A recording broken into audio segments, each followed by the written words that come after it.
All right, everybody, welcome back. So, in part B of chapter 9 here, we're going to actually use the quadratic formula.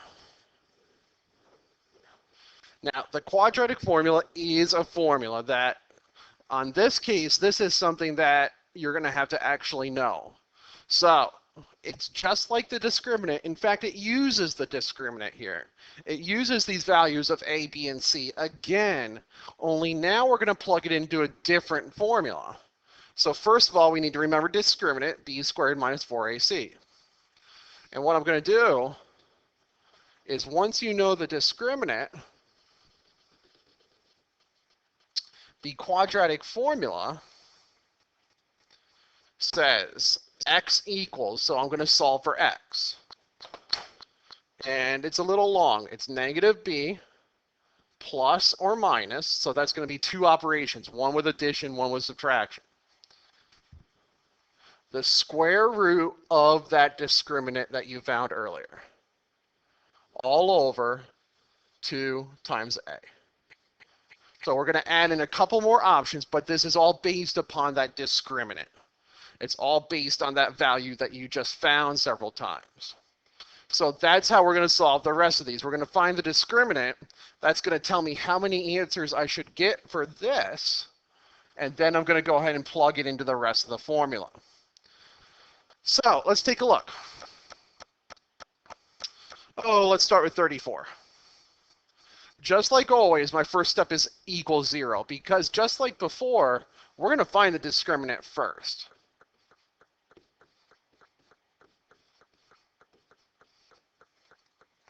So there's my value set equal to 0.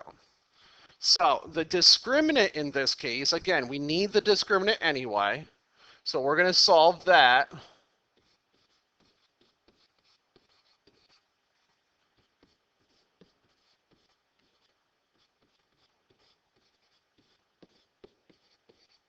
By doing a substitution. Well, when I do my substitution,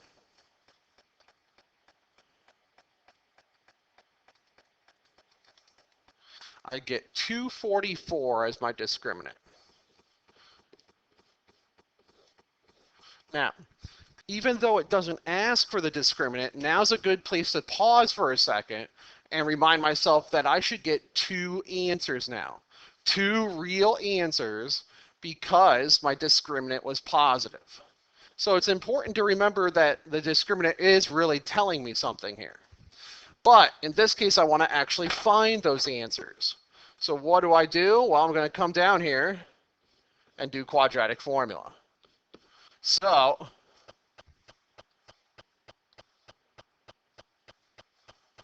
negative b plus or minus the square root of the discriminant all over 2 times a.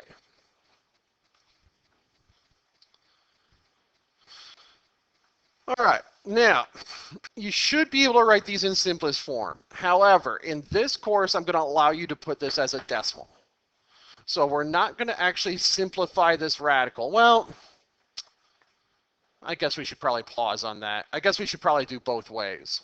So we should be able to find the decimal, but I also want this in simplest form as well. So let's do the simplest form first, and then we'll do it as a decimal. The simplest form is I have to simplify that radical first. Now, simplifying that radical,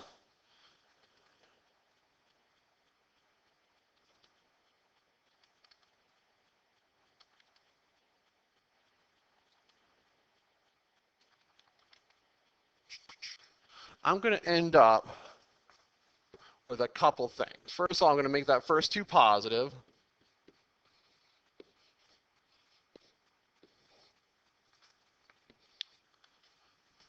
And you can see I changed the 244 to 2 root 61. And what I'm doing there is I'm making a factor tree and simplifying that out. Now, what I need to do is split this apart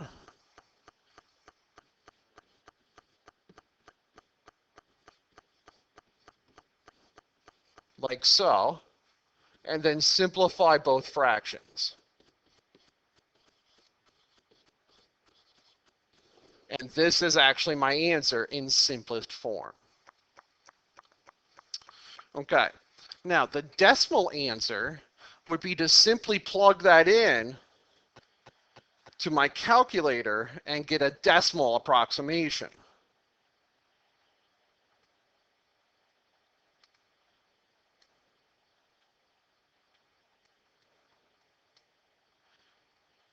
And what I can do now is actually get two answers. I get 2.94 and negative 2.27. And there are my decimal answers for this.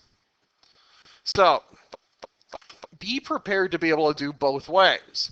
Be able to plug that into your calculator and get a decimal approximation, and be able to simplify the radical and simplify the fraction. Both of these are going to be requirements as we go forward. If you need a refresher on simplifying the radical, go ahead and check the textbook. And in the very beginning, there should be a section on simplifying radicals. If not, feel free to see me and I can show you a little more in depth on how to simplify a radical. But that's what we're going to be doing. Now, on your quiz, I will take probably either one, but be prepared to do both on a test. Okay, but that is quadratic formula. So it follows all the same basic steps as discriminant. There's just a little more work to it. All right, so let's look at 43 here.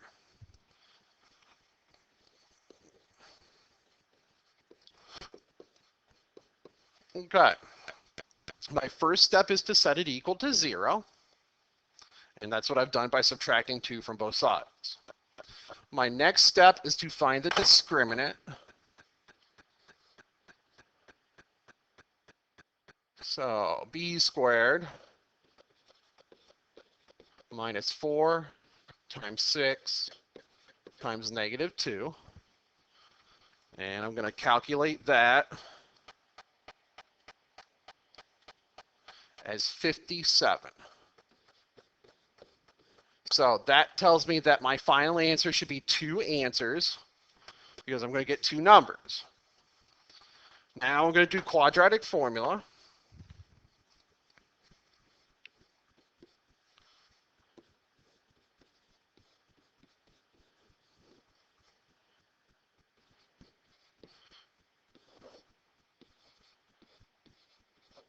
Like so.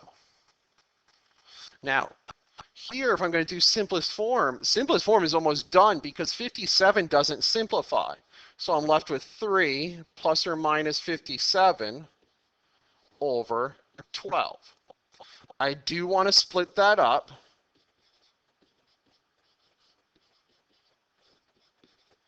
Like so.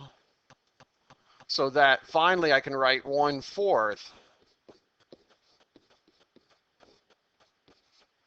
like so. So again, be careful that we're simplifying our radical appropriately. Now, oops.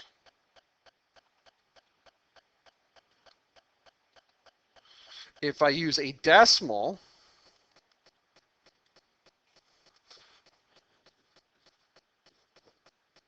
whoops, don't want that x there. I'm going to get 0.879 and negative 0.379. So again, here is me simply simplifying the radical, and here it's me making that a decimal. And that's what we call quadratic formula. It's being able to solve the quadratic by simply plugging in quadratic formula and simplifying. There's really nothing other than substitution to this. Okay, so your job for this evening is to be able to solve a quadratic. We now have several different options in order to solve. Remember from chapter 8, we did solve by square roots and solve by factoring. Those are still options here, guys. You don't have to use quadratic formula every single time. If you recognize, in fact, something like 44 would actually factor. So if you recognize that, wait a minute, I can still factor stuff Or actually, I'm sorry, I said factor. That's actually solved by square roots. If you can still do what you learned in Chapter 8, this will save you a little bit of time. In 44, since it is a solved by square roots because b is equal to 0, you can get 18 over here, divide by 6,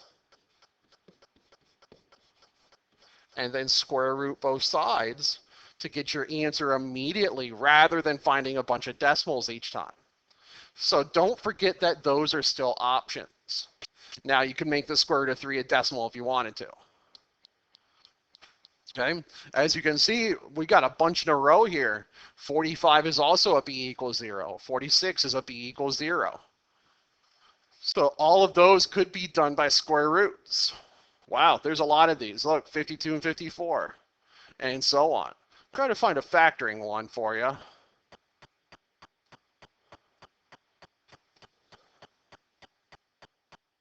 Uh, 30 will work. 30 is not supposed to be solved, though. My bad. I believe 31 will work.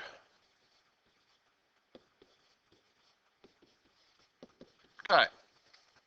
So again, you can use quadratic formulas so you're using the same thing every time. That's fine. But you're more than welcome to see, wait a minute, this factors. This factors just like we did last class, where you can make your box n squared, 8, and then factors of 8 that add up to -6 are -4 and -2. And then when we do our factors all around,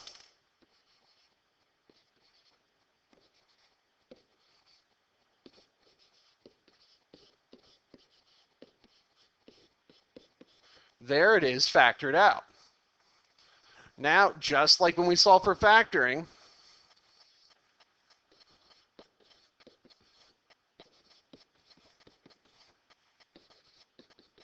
I get n equals 2 and 4. So you now have 3 total options to solve a quadratic. Quadratic formula will be the most involved, but it works every time. But if you remember square roots and factoring, then you can do a couple different options here to solve. You're more than welcome to do quadratic formula every single time. That's absolutely fine. But if you need another option or you can recognize that these will be faster, feel free to do those too. All right, so your job tonight is to finish this packet. This one you should be asking questions on, and you will be ready for a quiz for this at some point. All right, good luck.